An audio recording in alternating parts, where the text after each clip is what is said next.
all of the things that we reclaiming jurisdiction of, all of that's taking place in real time in Raven Rock, Colorado. So once we close Yeah. the Haitian Conjure up, which should be the end of, which should be next week sometime. Soon as the third day of the bookman adjourning the court on the Haitian Conjure and calling forth the Sweetwater for Oshun to return. Soon as that happens, the shit gonna take off so fucking fast that motherfuckers gonna be like, "What the fuck just happened?" Mm-hmm. Yeah. Well, I appreciate you answering that question because you know, recently I had been kidnapped by the pigs, and so that didn't stop nobody. You know what I'm saying? And Right. so Because they don't respect any of our rights. They said that they in the don't. Dred Scott case. They don't. Right. So, um, jurisdiction challenges, like how he had said, can be made orally. The challenge to the jurisdiction is there is a document. It's kind of I'm gonna tell you the name of it in a minute, but it gives the jurisdiction or it gives the power to prosecute from the executive branch. Mm-hmm. No, from the legislative branch to the executive branch. They never had that paper. So it's a statement of jurisdiction.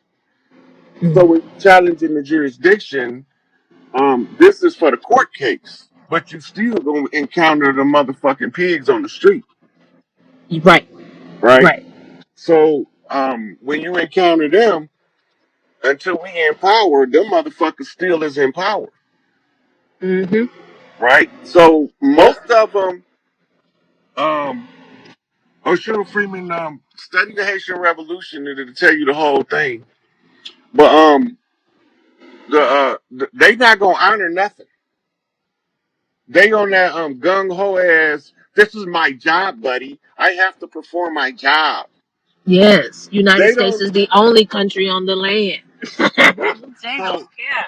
they don't have any understanding of the jurisdiction on the street level.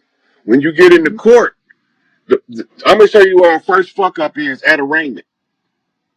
Because at arraignment, they give you three options: plead guilty, plead not guilty, or stand mute. In which case, the court enters a plea of not guilty on your behalf. Right? Mm-hmm. That's called the joinder of the party in a civil action when they bring the prosecutor and the defendant together. The prosecutor is, in fact, a foreign agent, as well as the defense attorney and the judge. They Right. all All of right, so they all foreign agents. At them. the arraignment is where you block the charges by asking to show certificate of jurisdiction in proper style and title. In order, Absolutely. and they can't do it because it doesn't exist. Right. That's what Taj was saying. He made that video about 5 months ago. He said, don't even get into the subject matter, y'all. First thing you do before they get to acting crazy with you or whatever is you ask them for their delegation of authority order. Oh, Yeah, let me see your order. It's like a certificate hanging up. Do you have it hanging up? Are you a constitutional officer? He said, call them by their name. Are you constitutional officer blah blah blah Johnson? Are you constitutional officer administrative clerk Johnson?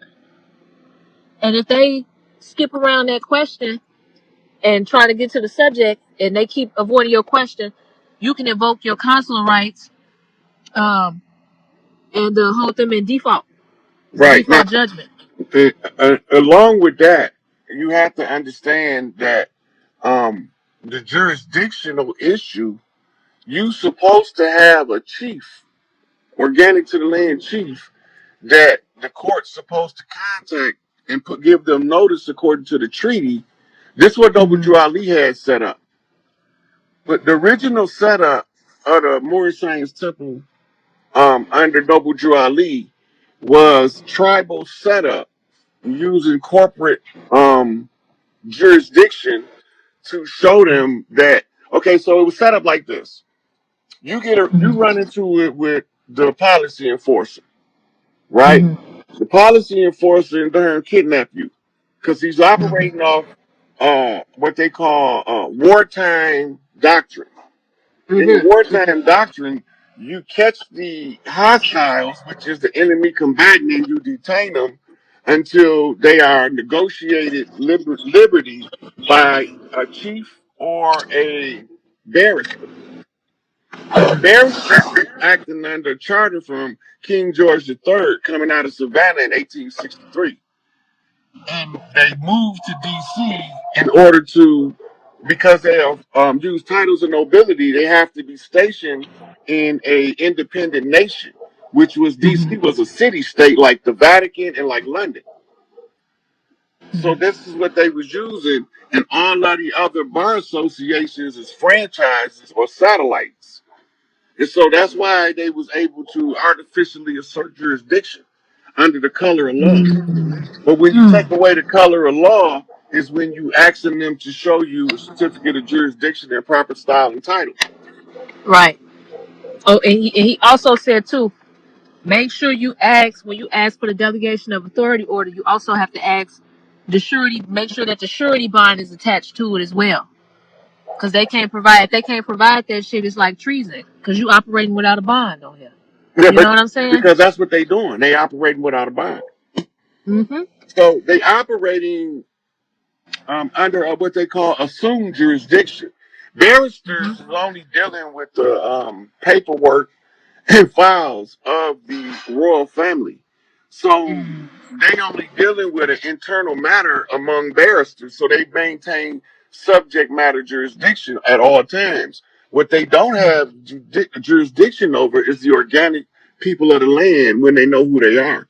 They become in a superior position to the legal fiction because they are the de jure person in a proper persona.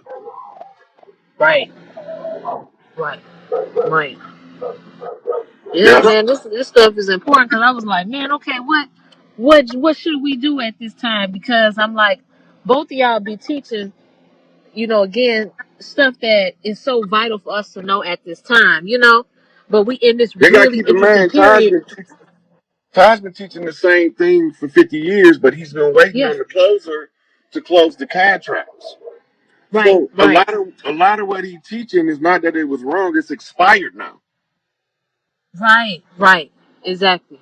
And that's the thing. We in a period now where it's like it's phasing out. And so he even said that like where this time period, the stuff I'm teaching you is obsolete now because the systems now are collapsing. So Yeah, I'm not going to be on here teaching you the same thing. He said this is mental exercise for you to understand what the hell is going on and how they've been locking us up in this contract. But for yeah, the most part, we're moving into a whole new earth at Midgard where this is not going to be the case. There ain't yeah. going to be no paperwork. The people are going to get what's coming to them, what's owed to them after they've been robbed, you know. So, yeah, y'all be speaking that real shit. I appreciate that.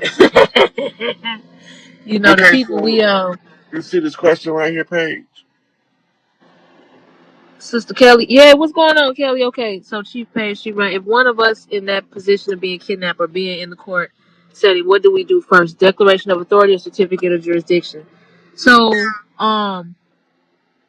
I just listened to actually the Quo Warranto lecture um Todd, that Taj put out, and I also just spoke to Brother Lamont Maurice L, which is the consul of Morocco Consular Court, and they were saying like it is best for you to be out if you get kidnapped and under direct duress or threat. If you get out, you make bond or whatever. You don't want to go back in there. Like if they say you have to appear in court, you don't want to go back in there because you're never supposed to be in there in the first place. They didn't honor when they pulled you over, so you're never supposed to really go back in there in the first place. You're supposed to be in a consular court. So if you do have to go in there though, you do want to, before you get into the subject matter and before they start playing chess with you, first thing you do ask for is the delegation of authority order. You ask for that certificate and attach with the surety bond.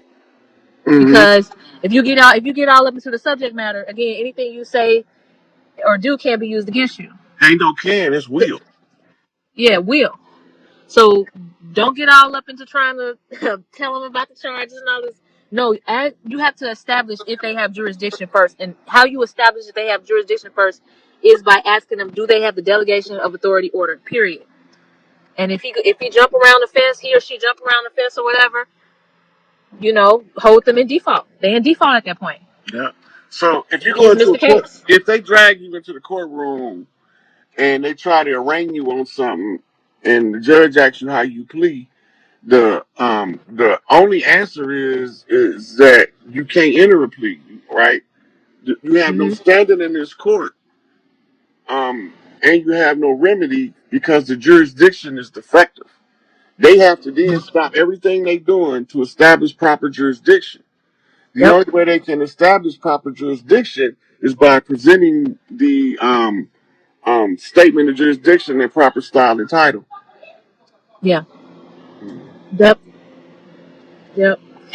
So that's the main thing, because I feel like, y'all, the kidnapping, although again the frequency is being raised, but I don't think that's gonna stop some of these devils from trying to kidnap more people. Oh, yeah, because they believe that they the fucking law and what they say is binding because they are the personified law walking around in a uniform.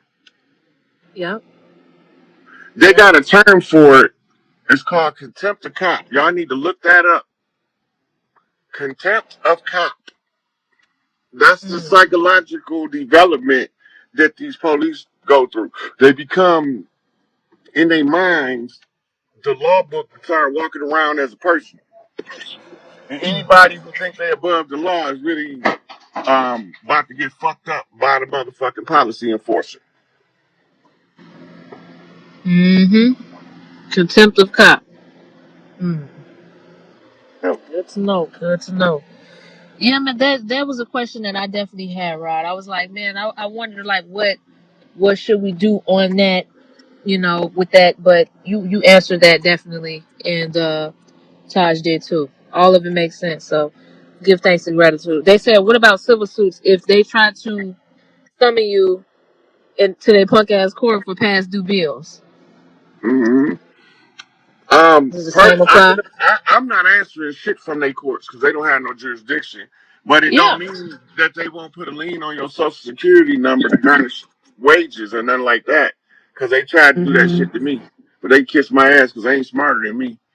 But a lot of the stuff, a lot of the individuals can't do because they don't have the sufficient knowledge for follow up dissertation back and forth with the judiciary, right? Hmm. So that puts you in a state where you have to have your chief, who is the law lawyer of the land, right? So you got tribal courts has been around and they still here, and the chiefs is the one who represent the clients. Yeah. Yeah. And those chiefs, would they be considered consuls? The No, chief just is chiefs. the chief is the chief can sit on the judge seat. In the tribal Okay. court, the judge is a chief, male or female. The Okay. judge position is the chief. When the people come in, what they use is the grand jury. They got that from us. That's not in Europe. The Hmm. grand jury Right. was elders in the community where you go and you presented your complaint, and they would examine it to see if you've done anything that's in fact punishable by tribal standards. A lot of this shit that's punishable in Western law is not punishable by tribal standards. Hmm. Mm. Got it. Yeah. Got it. Hey, thank you for coming to talk to me, sweetie. I ain't heard from you Hey, in a minute. hey, as always, thank you so much, Ryan, for all you do. And we definitely gonna talk soon. For sure. Okay. Yeah, Take because care, Chief. we finna see this shit fall. Oh yeah, indeed. Peace and love. Peace, guys. I'm gonna take one more caller.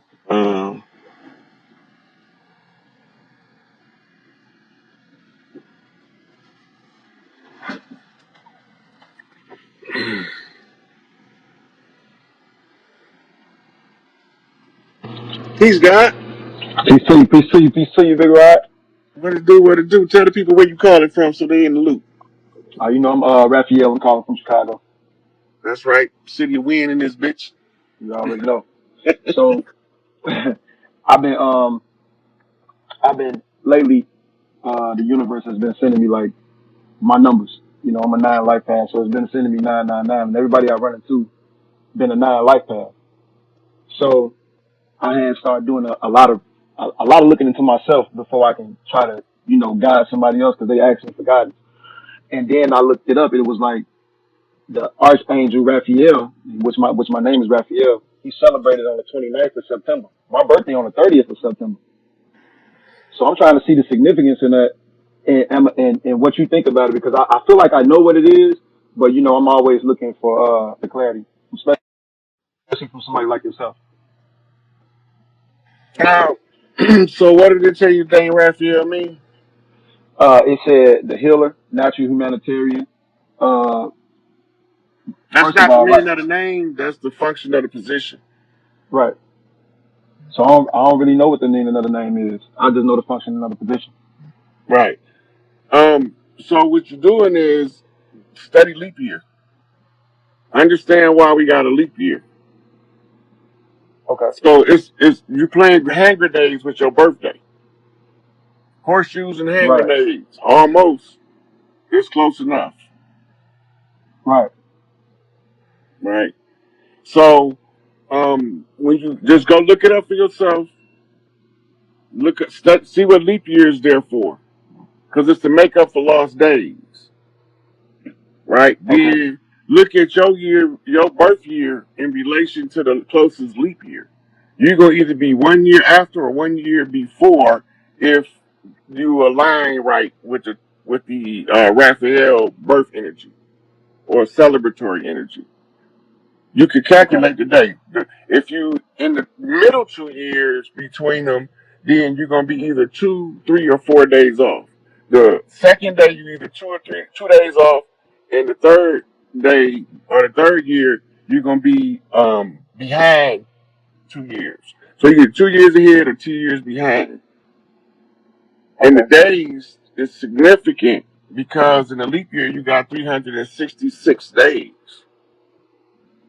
Right. So when you look it up, follow what you feel because it's gonna send you to more research. Okay. And another thing, I had a dream. Right. I was in a room. The room was like pitch black. It was like pitch black. Like I can't make this shit up. And I seen a black horse. It was just sitting there, and it was just looking at me. And then I woke up. I'm The like, black what is horse is the it's it measures. If you read in it, it carries the scales in his hand. This, right? this the black horse. Right. And I'm a Libra, so I am the scale. See, so the black horse comes at the end to give everybody their due portion of the proceeds that Big Mama got for us after we get done with the closing of the age. Right. So the Mm. reason it was still because there's not time to pay up yet. If it was time Mm. to pay up, it would have been on the march, either running to you or from you. Hopefully, it'll be running to you because it's coming to bring you a whole bunch of wealth. Mm. Yep. The Okay. black horse is very, that's us. And ride 6 black horses, cleared my mind with a black and mild. Roaming through these ghetto streets, guess you could call me a ghetto child. Okay. Tomorrow's never a promise, so we live our lives today. Roaming through these ghetto streets, we sit and wait on the judgment day. Look, you killed me with your That's song that choice. Wu way right there, boy. Okay. Okay. I had one more thing to ask you. Uh, I heard you mention in the video. I've been trying to get you to talk about it, but like you always be like, look, I ain't gonna talk about none of that right now. I'm on a specific mission, and I respected it. You know what I'm saying? I didn't say anything about it no more, but I did hear you mention uh cryptocurrency in a video. I think it was with Young Elder, and I had a little bit of knowledge in it. I came to your inbox like, yo, if you want to do a video on crypto and have people heads against inflation, we can do it. But I was just trying to see your take on it. You know what I'm saying? Because I think I know what I know, but I was trying to see what you know because I really wanted to hear you talk about the situation. When it comes to money, truthfully, I don't trust any other currencies. Uh, I don't trust them. So my first response is to tell people if you got money in the bank, take it out and buy gold and silver coins. mm, Because no matter what happened, that shit not gonna lose value. Right. The dollar, the bottom gonna fall out that bitch in seconds, and you're not gonna be able to prepare if you're not already prepared. Exactly. But right now, I don't really trust any of the currencies, so I can't really dialogue on it because my trust it don't feel stable enough for me. None of the economies feel stable enough for me to tell people yay or nay. Okay. And the buy the gold, cause I mess with Glint on the gold. They send you a debit card for it, but I'm trying to see how do I get my physical gold and who can I go through that can bring me the real physical gold. This it's not hard to get physical gold, but you got to make sure that when you get it, it's a 99.9999, Right. right? And Yeah. that's how you know you got the right shit. So if I got a 10 karat gold chain, what is 10 it? carats is mostly 10. Right. And so they Okay. melt the tin and the gold and mix it together to stretch the gold. Okay. Okay, big bro. All right. Well, I'm about to do what you said do. I appreciate you, man. I appreciate everything that you do for us. And yeah, I'm out of here. All Stay right, peace, safe. God. Yeah.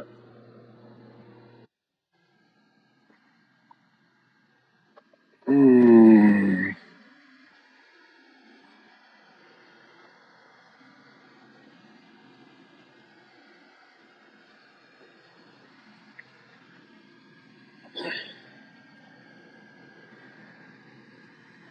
Peace, God.